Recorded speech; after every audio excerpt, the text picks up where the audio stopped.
요한계시록 11장입니다. 7절 말씀부터 13절까지 말씀을 보겠습니다. 요한계시록 11장 7절에서 13절까지의 말씀입니다. 함께 말씀을 읽겠습니다. 그들이 그 증언을 마칠 때 무저갱으로부터 올라오는 짐승이 그들과 더불어 전쟁을 일으켜 그들을 이기고 그들을 죽일 터인즉 그들의 시체가 큰 성길에 있으리니 그 성은 영적으로 하면 소돔이라고도 하고 애굽이라고도 하니 곧 그들의 주께서 십자가에 못 박히신 곳이라. 백성들과 족속과 방언과 나라 중에서 사람들이 그 시체를 사흘 반 동안을 보며 무덤에 장사하지 못하게 하리로다. 이 두 선지자가 땅에서 사는 자들을 괴롭게 한 고로 땅에 사는 자들이 그들의 죽음을 즐거워하고 기뻐하여 서로 애물을 보내리라 하더라. 3일 반 후에 하나님께로부터 생기가 그들 속에 들어가매 그들이 발로 서서 구경하는 자들이 크게 두려워하더라. 하늘로부터 큰 음성이 있어 이리로 올라오라 함은 그들이 듣고 구름을 타고 하늘로 올라가신 그들의 온수들도 구경하더라. 그때에 큰 지진이 나서 성 10분의 1을 무너지고 지진에 죽은 사람이 7천이라. 그 남은 자들이 두려워하여 영광을 하늘의 하나님께 돌리더라. 아멘. 아멘. 이렇게 오후 예배 오신 여러분들을 주님의 이름으로 환영하고 또 축복하고 사랑합니다. 우리 지금 11장을 나누고 있습니다.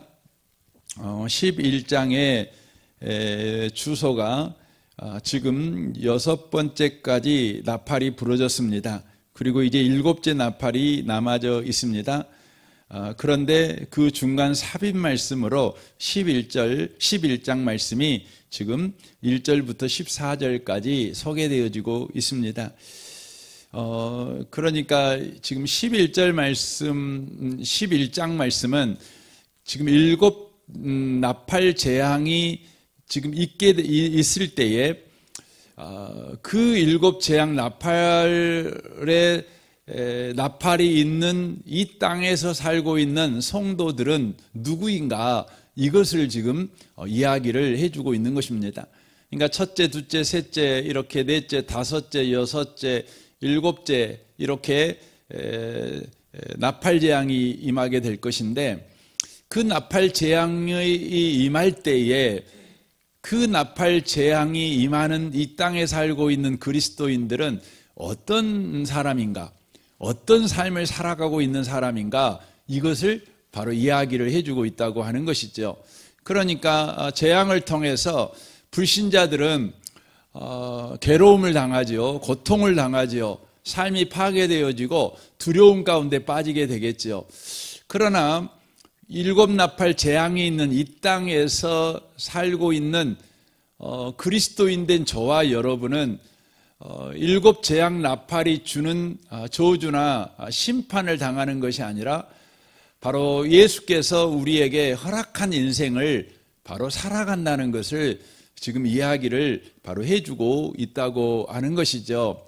그래서 우리가 11장에서 처음에 측량하는 것에 대한 이야기를 나눴잖아요. 이것은 하나님의 보호 아래 있는 성도의 삶을 바로 보여주고 있다고 하는 것입니다. 성도는 재앙이 임할 때에 하나님의 보호 아래 있는 인생을 바로 살아간다고 하는 것입니다. 이것을 저와 여러분이 놓치시지 않으셨으면 좋겠습니다. 그래서 저와 여러분의 인생에 우리가 원하지 않는 그런 어려운 일이 생기고 또 우리를 힘들게 하는 여러 고통스러운 일이 일어날 때에 우리가 주목해야 되는 건 뭐냐면, 그 문제를 해결하는 것이 아니고 그 고통에서 벗어나는 것이 우리가 관심을 가져야 될 일이 아니라 바로 그 고통 속에서 하나님의 보호가 있는 까닭에 우리는 하나님께서 우리에게 살라고 하는 삶을 살아가는 일에 우리의 관심을 집중하고 살아가는 것이 중요하다는 것입니다. 그러니까 우리는 그 심판으로 망하거나 죽거나 패배하지 않습니다. 하나님의 보호 아래 있기 때문에.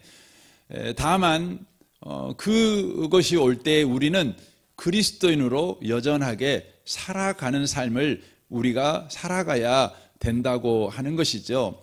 그래서 여기 하나님의 보호 아래 있는 성도들은 이 7 재앙 가운데 있었을 때 어떤 삶을 살아가야 되는가? 그러면 여기에 2 증인이 나오고 있습니다.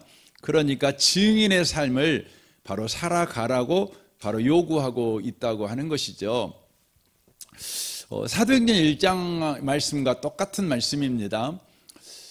그들의 현실 문제는 아무것도 해결되지 않았는데 우리의 문제 좀 해결해 주세요라고 주님께 요구했더니 주님께서 야 그거 너희들이 신경 쓸 필요 없어. 너희들이 해야 되는 것은 오직 성령이 너에게 임하시면 너희가 권능을 받고 증인되어 살아가는 거야. 이렇게 이야기를 하고 있는 것이죠. 그러니까 우리의 현실에 해결되지 않는 문제 때문에 우리가 괴롭고 힘든 인생을 만났을 때 우리가 해야 될 것은 그것을 해결하려고 하는 것이 아니라 바로 주님이 우리에게 약속하신 증인의 삶을 살아가는 일에 우리의 마음을 두고 우리가 그 일을 해내기 위해서 우리가 구해야 되는 것은 성령을 구하는 일. 이게 우리에게 꼭 필요한 일이라는 것을 우리에게 말씀해 주고 있는 것입니다. 그때 우리에게 권능이 임한다는 것이죠. 권능이 임한다는 것이죠. 근데 우리 요한계시록에서 권능은 어떤 권능이 임하냐? 그러면 우리가 스가랴 말씀을 통해서 그 권능의 내용을 봤죠. 그게 뭡니까? 스룹바벨과 여호수아 같은. 그러니까 스룹바벨은 당시에 유대 땅을 다스리는 왕이었습니다. 총독이었습니다. 그러니까 왕의 권세를 말하는 것이죠. 여호수아는 그 가나안 땅에서 가나안 땅을 정복한 여호수아가 아니고 이름은 똑같은데 스가랴 말씀에 나오는 여호수아는 바로 그 당시에 제사장이었다고 하는 것이죠. 그러니까 하나님께서 이 땅의 삶을 살아가는 저와 여러분에게 성령을 부으셔서 허락한 권능이 뭐냐? 그러면 왕 같은 제사장의 권능을 주셨다는 것입니다. 왕 같은 제사장의 삶을 살아가도록 우리에게 해 주셨다고 하는 것이죠. 그래서 우리는 왕의 권세를 가지고 제사장의 권세를 가지고 여전히 증인으로서의 삶을 바로 살아가는 일에 우리의 관심을 두고 거기에 진력하는 삶을 우리가 살아가야 된다고 하는 것입니다. 이것이 베드로전서 2장 9절의 말씀이죠. 거기 보면 이렇게 되어 있습니다. 그러나 너희는 택하신 족속이요 왕 같은 제사장이요 거룩한 나라요 그의 소유된 백성이니 이는 너희를 어두운 데서 불러내어 그의 기이한 빛에 들어가게 하신 이의 아름다운 덕을 선포하게 하려 하심이라. 이렇게 말씀하고 있습니다. 그래서 첫째, 둘째, 셋째, 넷째, 다섯째, 여섯째, 일곱째 이렇게 나팔이 불 때마다 세상에 정말 그 흉측한 일이 일어나죠. 정말 비참한 일이 일어나잖아요. 악소리가 절로 나오고 곳곳에서 죽겠다고 못 살겠다고 아우성치는 그런 비명소리가 들리지요. 그때 우리 그리스도인들은 그럴 때 어떻게 살아야 한다고요? 증인의 삶을 살아가기 위해서 그렇게 살게 하시는 성령을 구하는 삶, 이것이 저와 여러분에게 바로 요구되어지는 삶이다. 이것이 지금 요한계시록 11장에서 이야기하고 있고 이 앞주까지 나누었던 내용 가운데서 말씀하고 있는 내용입니다. 이제 7절을 좀 보겠습니다. 보시면 저희가 그 증거를 마칠 때 무저갱으로부터 올라오는 짐승이 저희로 더불어 전쟁을 일으켜 저희를 이기고 저희를 죽일 터인즉 이렇게 되어 있습니다. 우리 한글 성경으로 보면 저희는 돼 있잖아요. 저희는 두 증인이잖아요. 그러니까 증인의 삶을 살아가는 사람들이죠. 근데 이 증인의 삶을 살아가는 사람들의 증거가 마칠 때에 이렇게 돼 있어요. 마칠 때에 무슨 일이 일어나냐? 무저갱으로부터 올라오는 짐승이 이 두 증인과 더불어 전쟁을 한다. 그래서 두 증인을 이겨버려요. 그리고 두 증인은 죽게 된다. 이렇게 7절이 바로 기록이 되어져 있습니다. 이 부분을 우리가 우리 성경을 문자적으로 보면 이제 그런 거죠. 이제 저와 여러분이 이제 복음을 증거하는데 마태복음 24장에 나와 있는 것 같이 세상 모든 민족에게 복음이 다 증거되었어요. 그러면 그때 뭐가 옵니까? 끝이 오지요. 끝이 오지요. 그때자 끝이 오지요. 그러면 그때 어떻게 되냐면 무저갱으로부터 올라오는 짐승, 이렇게 무저갱은 지옥을 말하는 겁니다.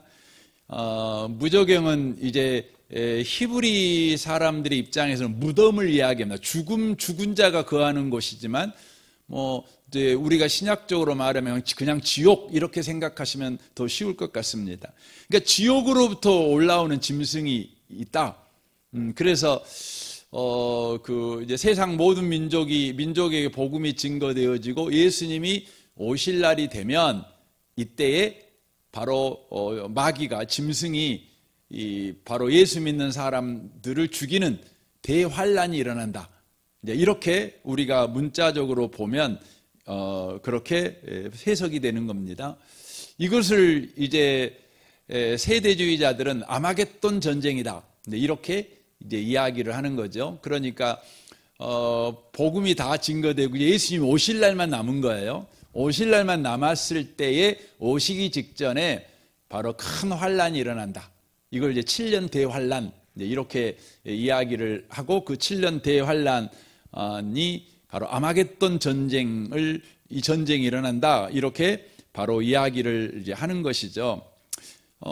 근데 이 부분을 우리가 오늘 이제 본문을 좀 하나하나씩 그 원문에 입각해서 이 성경을 좀 봤으면 좋겠습니다.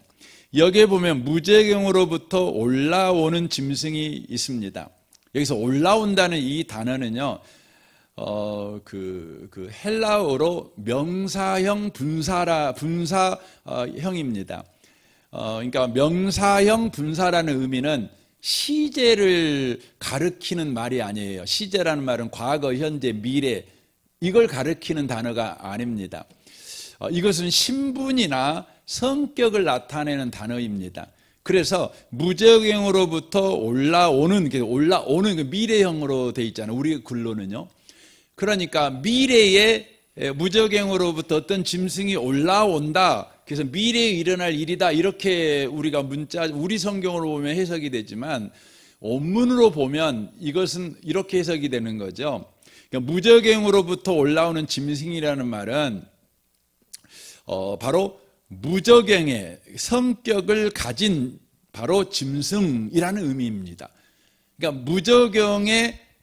무저갱의 성격, 그러니까 지옥의 성격, 악의 성격을 가진 짐승이라는 의미예요. 저희가 그러니까 복음이 이게 올라오는 것은 미래에 올라오는 것이 아니라 바로 악의 성격을 가진 짐승이 저희와 더불어 싸운다. 이런 의미의 바로 의미의 말씀이라는 것을 여러분과 제가 이해하셔야 돼요. 이것은 마지막 종말 때 예수님이 재림 직전에 일어날 어떤 사건을 지금 말씀하고 있는 이야기가 아니라는 것을 저와 여러분이 알 수 있습니다. 그리고 또 하나의 증거가 있는데 지금 우리 성경에는 저희가 그 증거를 마칠 때에 이렇게 돼 있죠. 때라고 돼 있잖아요. 때. 그러니까 그러니까 말 그대로 때잖아요. 때. 마칠 때. 그러니까 복음이 모든 민족에 증거되었다. 이렇게 해석을 할 수 있는 거죠. 그러나 이 때라는 이 단어는 우리 개역 개정 성경은 때로 번역이 되어 있지만 원문은요. 때가 아니라 동안에라는 뜻입니다. 동안에. 그러니까 이렇게 되는 거죠. 저희가 그 증거를 할 동안에 이렇게 읽어야 되는 겁니다. 그러니까 두 증인이 증인 노릇을 하고 있는 동안에 무슨 일을 하느냐? 악의 성격을 가진 짐승이 저희와 더불어 싸운다는 거예요. 그러면 여러분과 제가 이 본문을 해석하는 방식이 완전히 달라지는 걸 알 수 있죠. 그러니까 예수님이 재림할 직전에 일어날 일을 지금 말하고 있는 것이 아니라 바로 교회 시대, 그러니까 예수님이 하늘로 올라가시고 이 땅에 성령을 보내서 교회를 세우시고 그리고 예수님께서 재림하는 그 기간 동안에 일어나는 일을 기록하고 있는 겁니다. 그 기간 동안 무슨 일이 일어나요? 성도들은요 바로 증인 역할을 해요. 증인으로서 예수 복음을 증거하는 일을 해요. 근데 그때에 이 악의 성격을 가진 이 짐승들이 바로 복음을 증거하는 사람들이 복음을 증거하지 못하도록 공격을 해요. 그들과 싸우는 것이에요. 여러분 그게 사도행전에 나오잖아요. 사도행전은 보면은 이 이야기가 계속 기록되어 있는 거 아닙니까? 그리스도인들이 복음을 증거할 때마다 복음이 증거되지 못하도록 끊임없이 방해를 해요. 끊임없이 공격을 해요. 끊임없이 위협을 해요. 이런 일이 일어나죠. 그리고 막 쫓겨가고 그렇지요. 그런 일이 바로 벌어지고 있음을 바로 이야기를 하고 있다고 하는 것이죠. 그러니까 지금 이 본문 말씀은 베드로전서 5장 8절의 상황을 바로 말씀하고 있는 내용이라고 하는 것이죠. 거기 보면 이렇게 돼 있죠. 근신하라, 깨어라. 너희 대적 마귀가 우는 사자같이 두루다니며 삼킬 자를 찾나니 라고 말하고 있는 것이죠. 그러니까 복음을 전하는 그리스도인들에게 주어진 현실은 어떤 현실이냐? 그러면 하나님 입장에서 보면 하나님이 보호하시는 현실이죠. 근데 마귀 입장에서 보면 뭐 하는 현실이에요? 마귀가 예수 믿는 사람을 공격하는 현실을 살고 있다는 거죠. 그러니까 하나님의 보호와 마귀의 공격, 마귀와 벌어지는 전쟁이 일어나고 있는 상황이라는 겁니다. 그러니까 우리가 하나님을 바라보면 우리는 하나님의 보호 아래 있고, 마귀를 보면 마귀와 싸우고 있는 현실, 전쟁하고 있는 현실을 바로 살아가고 있음을 이 본문이 바로 이야기를 하고 있다고 하는 것이죠. 그러므로 아마겟돈 전쟁이라고 하는 것은 종말에 일어날 어떤 특정 그 시기에 일어날 전쟁이 아니라 이 교회 시대 전체가 여러분 아마겟돈 전쟁 시대라는 거예요. 그리고 곡과 마곡의 전쟁 상황이라는 것을 우리에게 말해주는 것이죠. 다만 예수님의 재림이 가까워지면 가까워질수록 그 강도가 더 세지는 것이죠. 강도가 더 세지는 거라는 것을 우리가 이해할 필요가 있다고 하는 것이죠. 이 상황을 이제 계시록 20장 3절에서는 이렇게 표현해요. 봐보세요. 무저갱에 던져놓고, 이거 마귀를, 짐승을 무저갱에 던져놓은 거죠. 잠궈버렸어요. 그 이에 임봉하여 천년이 차도록 다시는 만국을 미혹하지 못하게 하였는데 그 후에는 잠시 잠깐 노일이라, 이렇게 말씀해요. 그러니까 이 말씀이 굉장히 여러분과 제가 어렵죠. 그러니까 마귀가 감옥에 딱 갇혔어요. 무저갱에 갇혔어요. 근데 오늘 11장 말씀 보니까 무저갱으로부터 어떻게 됐죠? 올라왔어요. 이제 우리 표현으로 보면 올라온 거예요. 그것을 여기에서는 잠깐 놓였다, 이렇게 요한계시록 20장에서는 바로 표현하고 있다고 하는 것이죠. 여러분 이 말씀을 이해하려면 먼저 무저갱에 던져 넣어버렸다, 그러니까 마귀가 지금 갇혔다, 무저갱에 갇혔다, 이 말이 어떤 의미인지를 먼저 이해하고 차근차근 하나하나씩 이해하는 게 더 좋습니다. 마귀가 지금 무저갱에 갇혀있다, 이 말은 어떤 의미냐? 마태복음 12장 26절을 좀 보겠습니다. 사단이 만일 사단을 쫓아내면 스스로 분쟁하는 것이니 그리하고야 저희의 나라가 어떻게 서겠느냐? 또 내가 바알세불을 힘입어 귀신을 쫓아내면 너희 아들들은 누구를 힘입어 쫓아내겠느냐? 그러므로 저희가 너희 재판관이 되리라. 그러나 내가 하나님의 성령을 힘입어 귀신을 쫓아내는 것이면 하나님의 나라가 이미 너희에게 임하였느니라. 사람이 먼저 강한 자를 결박하지 않고서야 어떻게 그 강한 자의 집에 들어가 그 세간을 늑탈하겠느냐. 결박한 후에야 그 집을 늑탈하리라 라고 말씀합니다. 이 이야기는 예수님께서 귀신을 쫓아냈어요.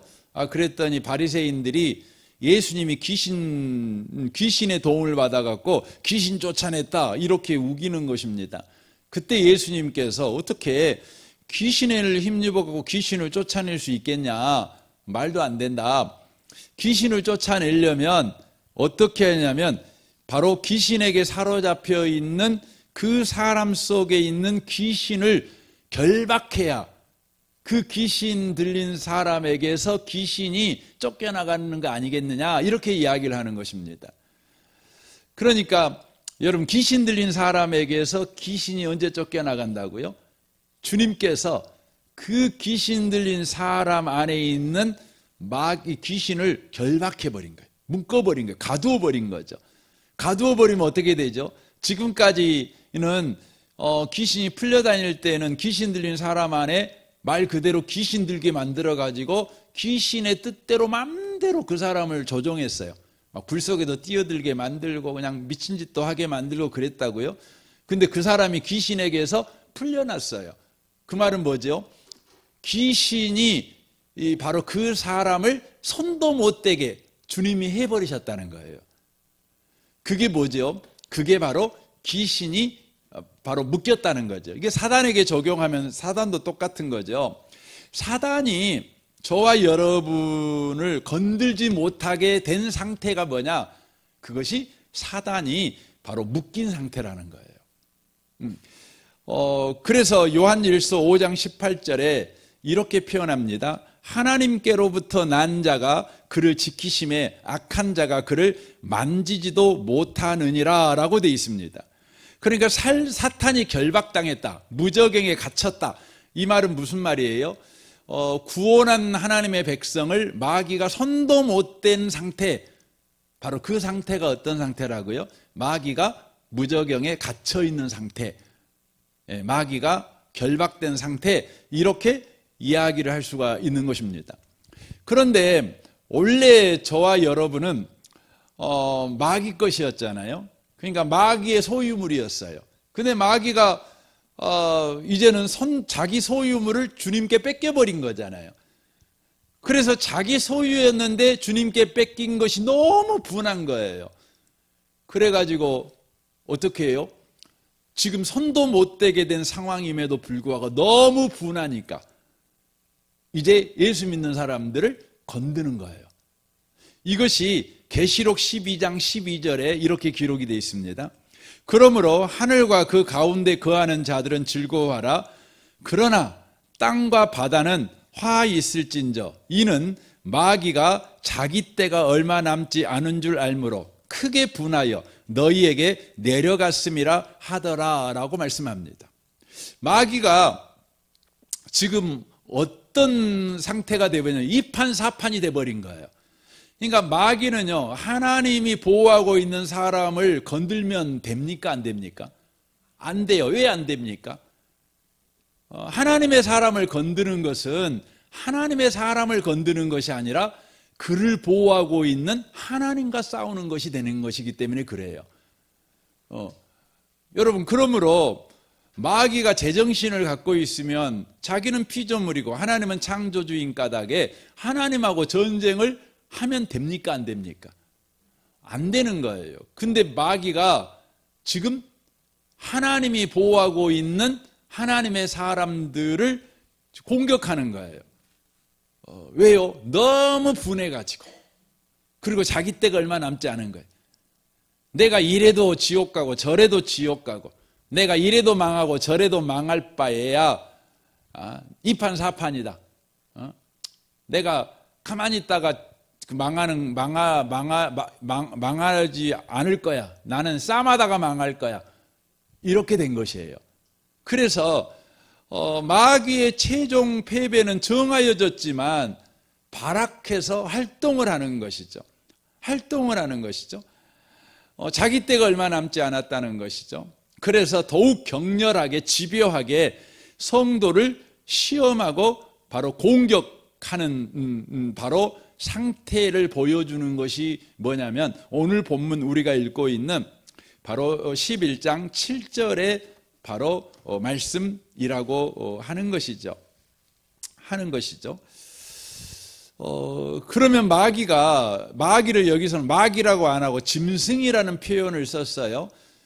그냥 사탄, 마귀 이렇게 쓰면 저와 여러분이 뭐 그런가 보다 이렇게 이해하는데 사탄, 마귀 이렇게 안 쓰고 짐승이라는 표현을 썼어요. 왜 짐승이라는 표현을 썼냐면 마귀가 예수 믿는 사람을 공격할 때에 자기가 직접 공격하는 것이 아니라 바로 자기가 공격하는 도구를 써서 공격한다는 거예요. 그 도구가 뭐냐? 짐승이라는 거예요. 짐승. 여러분, 짐승이 뭘까요? 이걸 잘 설명하고 있는 것이 다니엘서입니다. 다니엘서 7장을 좀 보겠습니다. 이 내 짐승은 내 왕이라. 이 내 큰 짐승은 내 왕이라. 이렇게 돼 있어요. 내 왕이라는 것이죠. 세상에 일어날 것이었는데 지극히 높으신 자의 성도들이 나라를 얻으리니 그 누림이 영원하고 영원하고 영원하리라.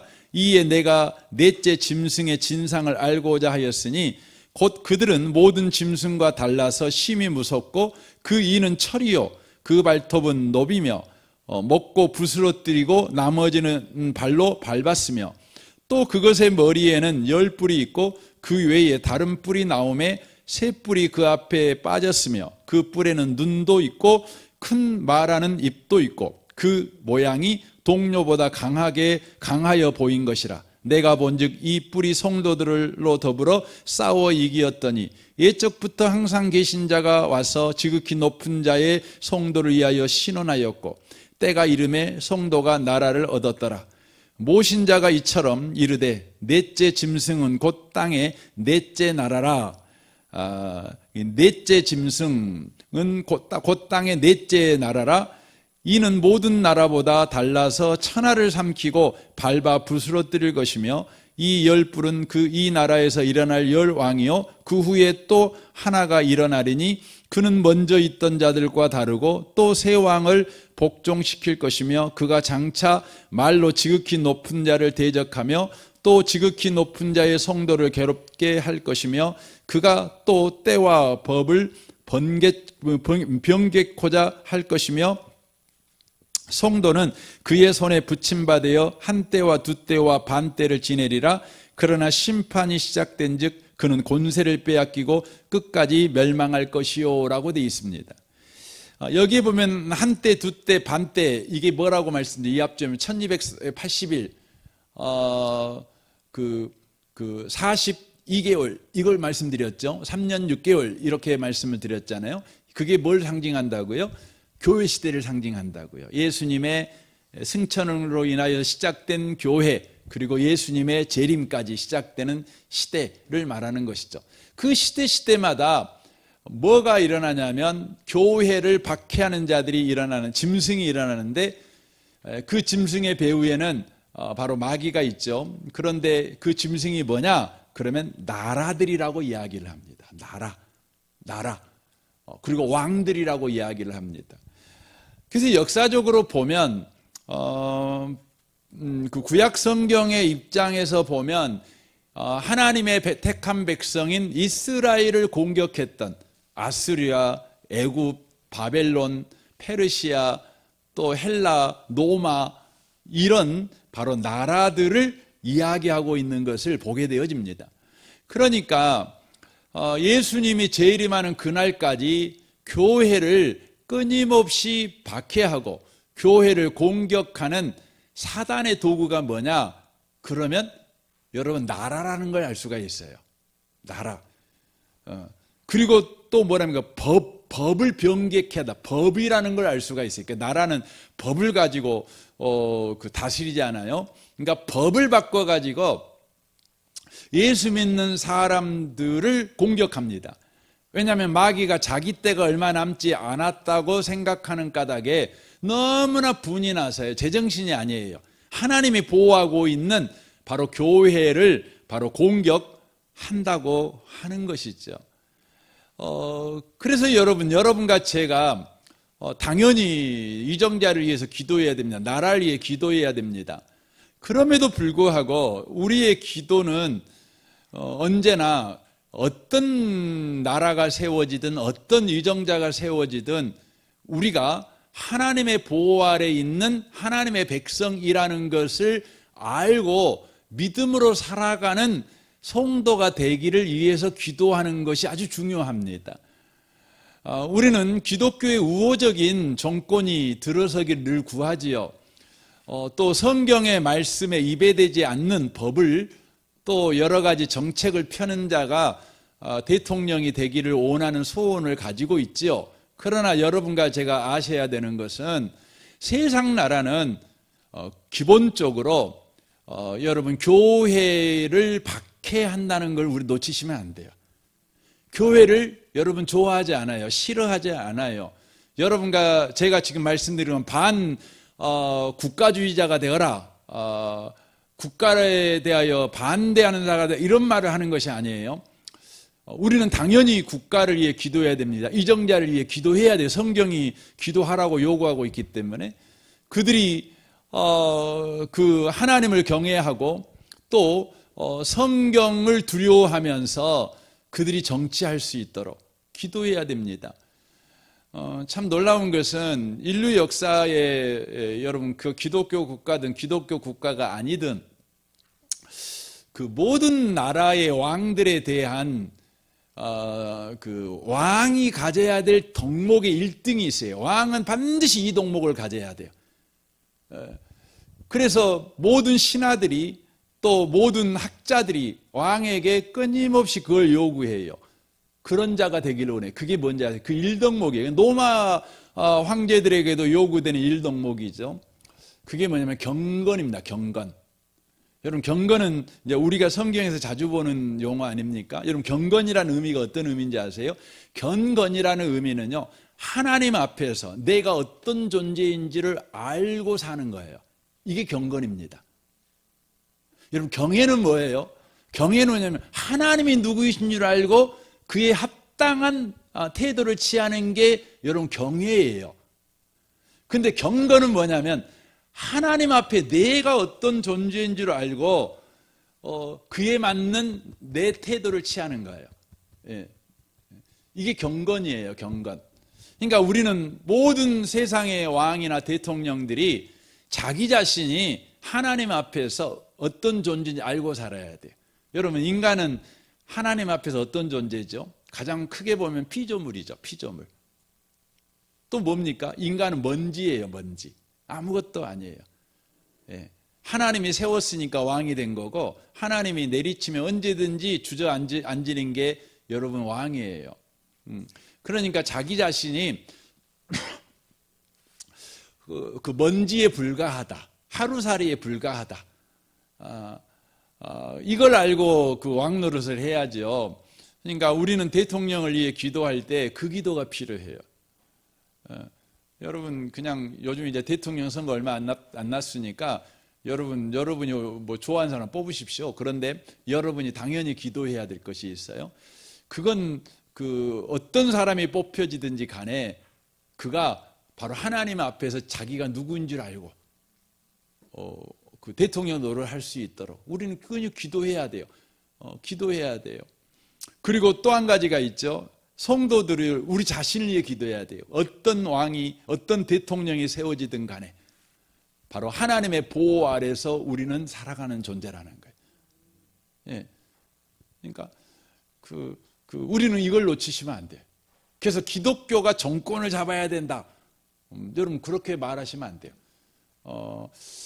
물론 여러분 그 대통령이 반기독교적인 대통령이 세워져 가지고 반성경적인 정책을 막 이렇게 펴서 우리 교회가 점점점 위축되고 신앙생활하는 것도 버겁고 이럴 수 있습니다. 그러나 우리가 놓치지 않고 가야 되는 건 뭡니까?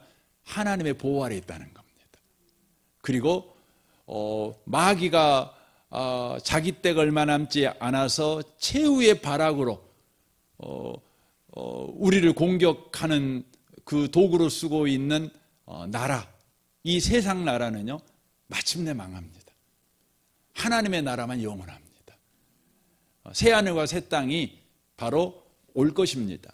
우리는 이 소망을 갖는 것이죠. 그래서 이 다니엘서 7장 26절에도 그렇게 돼 있죠. 심판이 시작된 즉 그는 권세를 빼앗기고 끝까지 멸망할 것이요 라고 말하고 있습니다. 그런데 오늘 우리 본문말 7절로 다시 돌아오면 그들과 전쟁을 통해서 어떻게 됩니까? 바로 성도가 죽는 일이 바로 일어난다고 이야기를 하고 있습니다. 예수 믿는 사람들이 이렇게 복음을 증거해요. 그런데 복음이 증거되지 못하도록 사단은 나라를 동원하지요. 자기가 동원할 수 있는 세상의 모든 걸 동원합니다. 그래서 막습니다. 우리는 복음을 가지고 싸움하지요. 그때 우리는 무기를 들고 싸움하는 거 아닙니다. 세상 마귀는 나라, 군대, 무기, 자연과학, 별걸 가지고 다 들고 일어나 싸움합니다. 그때 우리는 못 갖고 세상 이 마귀와 싸웁니까? 우리는 마귀와 안 싸워요. 어떻게 싸워요? 우리는 여전하게요. 기차야 개야 지서라. 기차는 간다. 그리고 마귀가 막 역사할 때 우리는 뭐예요? 우리는요 여전하게 우리에게 맡겨진 복음 증거하는 일에 진력해요. 이 장면이 나온 성경이 어디예요? 사도행전 4장이에요. 지금 이 장면을 그대로 보여주고 있는 우리가 지금 읽고 있는 요한계시록 그대로 보여주고 있는 장면이 사도행전 4장입니다. 그 예루살렘의 정치 권력자들, 종교 권력자들, 모든 권력자들이 합세해 가지고요 어떻게 해요? 교회한테 요구해요. 뭘 요구하죠? 예수 이름으로 증거하지 말라고, 복음 증거하지 말라고. 다른 거 해도 괜찮아. 니들 모여가고 밥 먹고, 니들끼리 모여가고 예배하고, 니들끼리 모여 기도하고, 니들끼리 모여가지고 서로 사랑하고, 니들끼리 모여 성경 공부하는 거 나 터치 안 할게. 예배당 안에서 니들이 한다면 내가 아무렇지도 않을게. 다만 너희들이 복음 들고 세상으로 나오지 마. 우리가 지금 그 왕 노릇하고 있는 세상에 와갖고 예수가 이곳의 왕이다 이런 짓은 하지 말아줘 이러는 거예요. 직장에서 우리가 왕인데 예수가 이곳의 왕이야 이런 복음 말하지 말고, 가정에 와갖고 예수가 가정의 왕이야 이런 그 이야기 하지 마. 그냥 예배당에서만 그거 해. 그리고 너희들 그 예배 시간 정한 그 시간에만 너희들끼리 해. 이러는 겁니다. 세상이 지금 그러고 있는 거죠. 그래서 자꾸만 교회로 하여금은요 우리 보고 뭐라 그래요? 밖에 나오지 말고 니들 예배당에서만 해라. 정한 시간에만 해라. 너희끼리만 해라. 이렇게 되는 거예요. 그래서 여러분 지금 전 세계를 봐보세요. 세계를 봐보시면요 개종이 금지된 나라가 되게 많습니다. 이슬람 같은 경우도 우리나라는 종교의 자유가 있어 이렇게 말을 해요. 그래 놓고는 뭐라고 그래요? 개종은 금지. 개종은 금지예요. 그러니까 예수 믿는 사람들은 예수 믿는 사람끼리만 살면 돼. 절대 불교 신자에게, 이슬람 신자에게, 또 종교가 없는 사람한테 가갖고 하면 안 돼.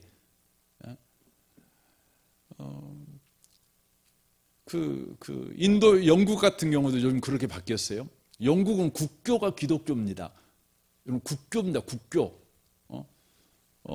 그래서 여러분, 영국의 왕이 뭡니까? 성공의 최고 수장입니다. 그런데 영국에서는 어떻게 길거리에서 전도하잖아요? 그럼 잡혀 들어갑니다. 그렇게 되어 있습니다. 그러니까 세상은 그러는 거죠. 사도행전 4장이 그겁니다. 그렇게 하지 말라는 겁니다. 그때 제자들이 가서 교회 가서 이야기를 하는 겁니다. 이런 상황이다고. 그랬더니 제자들이 어떻게 해요? 같이 모여갖고 기도하죠. 성경에 써진 대로 그러네요.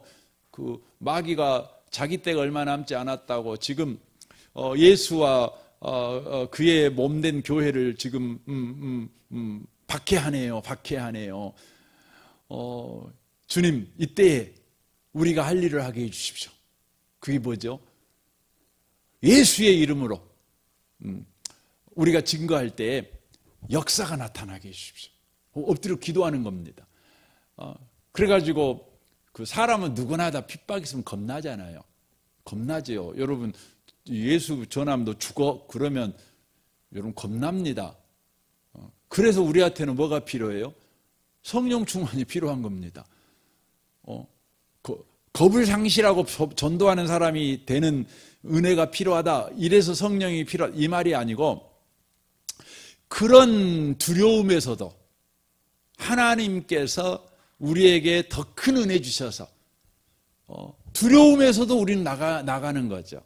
그래가지고 그들은 어떻게 됩니까? 엎드려 기도할 때 바로 성령이 충만해가지고 그들이 막 전도를 합니다. 복음을 전합니다. 여러분, 교회가 이 시대를 살아갈 때 항상 놓치지 말아야 되는 것은 교회는 문제 해결을 하는 일에 마음을 뺏겨버리면 안 돼요. 교회는 언제나 사명을 감당하는 일에 진력해야 돼요. 그러니까 항상 우리는 기억하시면 좋겠어요. 뭐 강아지야 짖어라, 귀찮은 간다, 뭐 이러는 거죠. 그러니까 우리는 그런 바로 삶을 바로 살아가는 것이 바로 중요하다고 하는 것입니다. 그래서 그것을 더 정확하게 8절이 이제 이야기해 11장 8절 계시록입니다. 저희 시체가 큰 성길에 있으리니 그 성은 영적으로 하면 소돔이라 하고 애굽이라고도 하니 곧 저희 주께서 십자가에 못 박히신 곳이라 라고 말씀하고 있습니다. 그러니까 전쟁이 일어났어요. 그래갖고 예수 믿는 사람이 죽어요. 왜 죽는다고요? 전도하다가 죽는 거죠. 복음 전하다가 죽는 거죠. 그런데 예수 믿는 사람이 죽는 자리가 어디냐? 그러면 에베당이 아니에요. 에베당 아니에요. 어디예요? 큰 성길이에요. 근데 그 큰 성길이 어디입니까? 영적으로 보면 소돔, 애굽, 골고다 이런 것이죠. 여러분, 이건 전부 다 뭘 보여주고 있는 것이죠? 여러분, 소돔의 왕은 누구죠? 세상 사람들이 생각할 때 쾌락이 왕이죠. 소돔은 쾌락이 왕입니다. 근데 쾌락이 왕인 땅에 가갖고 예수 믿는 우리가 복음을 전하는 거죠. 이곳의 왕은 누구라고요? 거룩하신 주님이 왕이다. 그랬더니 쾌락을 왕으로 섬기는 사람들이 어떻게 해요? 거룩을 왕으로 섬기는 사람을 패 죽이는 거예요. 이걸 말하는 거예요. 여러분, 애굽에 가서 그리스도인이 죽었어요. 그 말은 뭐예요? 괜히 가서 죽은 것이 아니에요. 애굽에 가서 복음을 전하니까 죽었다는 거 아니겠습니까? 왜냐하면 애굽은 뭘 여러분 신으로 섬기죠? 나일강을 신으로 섬겨요. 나일강은 애굽에 풍요를 가져다 주는 바로 곳이기 때문에 애굽 사람들은 나일강을 섬깁니다. 그래서 현재 지금도 그렇죠. 이집트의 땅에 여러분 그 96%가 사막입니다. 96%가. 그래서 애굽 땅은 살 수 없는 땅이에요. 그런데 이 애굽 땅이 4% 때문에 여러분 문명을 이룬 나라예요. 그 4%가 어떤 땅이에요? 나일강이 흐르는 땅이에요. 그래서 나일강이 흐르는 곳에서 곡식을 만들어요. 그 곡식이 얼마나 많이 생산되든지 그 이집트에 사는 사람은 당연히 뭐 풍성하게 먹고 살 정도죠. 그래서 노마 시대 때에는 바로 이집트를 뭘로 봤어요? 식량 창고로 봤어요. 그래서 노마 여러분 역사를 읽어보시면 노마의 황제들은 반드시 여러분 황제는 백성들을 먹여 살릴 책임이 있잖아요. 그걸 책임져야 돼요. 어느 나라나 폭동은 왜 일어나요? 먹고 사는 문제 해결해 주지 않으면 폭동이 일어나고 나라가 뒤집히는 것입니다. 그래서 노마 황제들은요 반드시 그 백성들의 식량을 안정적으로 공급하기 위해서 어느 땅을 차지해야 되냐면 이집트 땅을 차지해야만 해요. 이집트 땅. 왜냐하면 그가 곡식 창고니까. 그래서 그들은 나일강을 신으로 섬겨요. 곧 풍요를 신으로 섬겨요. 먹고 사는 것을 신으로 섬겨요. 그런데 그 땅에 가갖고 예수가 바로 왕이시다, 예수 믿어라 말하는 거죠. 그러니까 거기서 땅에서 죽는 거죠. 바로 이런 일이 바로 일어난다 그랬죠. 또 예수가 십자가를 못 박혀 죽잖아요. 골고다에서 죽으시잖아요. 근데 예수가 죽으신 그 골고다는 말 그대로 그 골고다라는 뜻이 해골하니까 해골, 그 죽은 사람이 해골 내는 거 아닙니까? 그곳에서 왕은 뭐였냐면 정치 권력이 왕이었어요. 그래서 예수님은 정치적으로 보면 정치의 희생양이죠. 그래서 빌라도가 자기의 어떤 정치적 자리를 견고하게 하기 위해서 예수님이 죄인이 아닌 걸 뻔히 알면서도 그냥 십자가에 내놓는 거 아니겠습니까? 또 여러분, 예수님을 십자가에 죽였던 그 유대인들인 다 어떤 사람들이에요? 자기의 정치 권력의 기반을 빼앗기지 않기 위해서 예수를 십자가에 죽인 거예요. 왜냐하면 예수가 왕 될 것 같아요. 정치적으로 왕 될 것 같으니까 그렇게 한 것이죠. 그런데 그래서 이 골고다라고 하는 건 어떤 의미로는요, 정치를, 권력을 여러분 왕으로 숭배하는 곳이에요. 권력을 하나님으로 숭배하는 땅이에요. 근데 그 땅에 가갖고 정치가, 권력이 왕이 아니다, 예수가 왕이다, 이러니까 여러분 죽는 것이죠. 이것을 바로 보여주고 있다고 하는 것이죠. 그런데 시간이 많이 가서 그러면 예수 믿는 사람이 죽는다는 게 뭐냐, 이 이야기를 좀 다음 주에 좀 했으면 좋겠습니다. 실제적으로 예수 복음을 증거해서 수많은 그리스도인들이 죽지요. 그런데 이것은 다만 순교자가 되는 것만을 의미하고 있는 건 아닙니다. 왜냐하면 오늘날도 저와 여러분은 실제 죽지는 않았지만 우리가 복음을 전하면서 끊임없이 죽음을 경험합니다. 이제 이 이야기는 다음 주에 좀 해보도록 하겠습니다. 이제 정리를 좀 해봤으면 좋겠습니다. 지금 11장이 일곱 나팔, 이게 여섯 번째 나팔까지 불었는데 땅에 재앙이 일어날 때 불신자들에게는 엄청난 심판이 임하지만 믿는 자들에게는 그 상황이 어떤 상황이냐, 하나님의 보호 아래 있는 상황이라고 하는 것이죠. 그리고 그러므로 우리 그리스도인들은 하나님께서 맡겨준 사명을 감당하는 일에 그 일곱 나팔을 써야 된다는 것이에요. 나팔이 울릴 때마다 그것은 그리스도인들에게 사명을 감당하라고, 사명에 진력하라고 주님이 외치는 바로 소리라는 것을 우리가 놓치시면 안 된다는 것입니다. 하나님의 보호 아래 있지만 마귀는 자기 것이었는데 예수께 뺏겨가지고 분이 나요. 그리고 자기 시간도 얼마 안 남았어요. 그러니까 이판사판이다 하고 이제 예수 믿는 사람들을 공격한다는 것이죠. 근데 공격하는 가장 큰 도구가 뭐냐?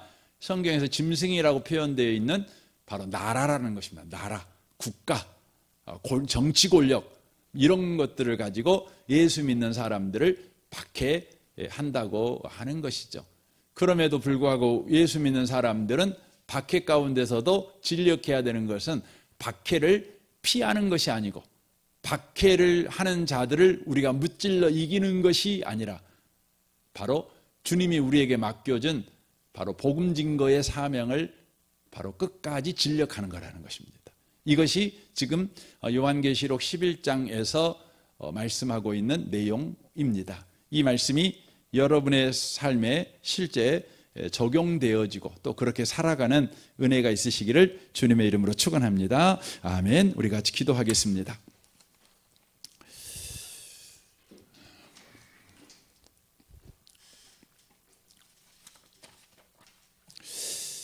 오늘 말씀을 생각하면서 여러분의 현실에 한번 적용해 보십시오. 지금 여러분의 현실에 어렵고 힘든 일들이 있을 것입니다.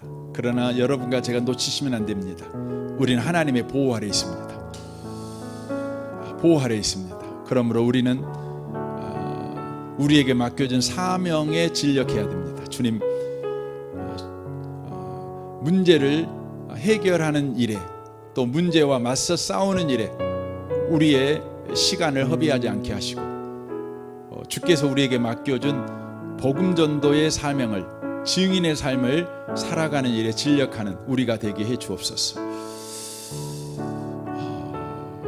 우리가 이 부분을 놓고 잠시 좀 기도하는 시간을 가졌으면 좋겠습니다. 기도하겠습니다. 오 하나님 아버지, 감사합니다. 주님께서 우리에게 은혜를 더하여 주시고, 우리에게 계속해서 종말을 사는 우리의 현실을 이해하고 살아가도록 은혜 주시니 감사합니다. 주님, 우리의 현실이 어떤 현실인지를 알고 그렇게 우리가 살아가도록 우리에게 은혜를 허락하여 주옵소서. 종말을 사는 성도가 어떤 인생을 살아가야 되는지 말씀하셨사오니, 주님, 주님의 보호 아래 있는 우리 인생인 것을 이해하고 계속해서 증인의 삶을 살아내는 우리가 되게 해 주옵소서. 하나님 아버지, 감사합니다.